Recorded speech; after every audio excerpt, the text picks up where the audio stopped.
A series of explosions and fires at the quick-hit Fukushima nuclear plant have raised radiation fears. Japanese officials say radiation levels around the plant has risen considerably, and it has reached the point where it endangers human health. The government has ordered 140,000 people living within 30 kilometers of the plant to seal themselves indoors to avoid exposure.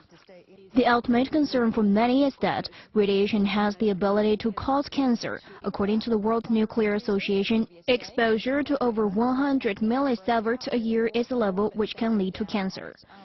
Japanese officials say workers were unable to continue containment efforts as the level of radiation at the plant surged to 1,000 millisieverts on early Wednesday, before coming down to 800 to 600 millisieverts.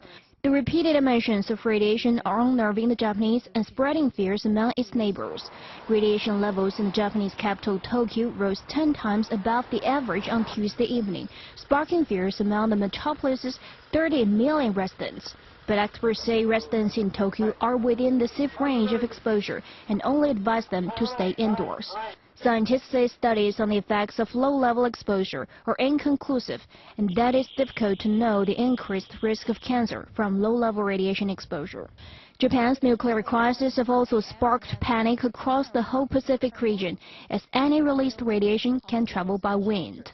The fears have created a potassium iodide rush in countries as far as the U.S. and Canada.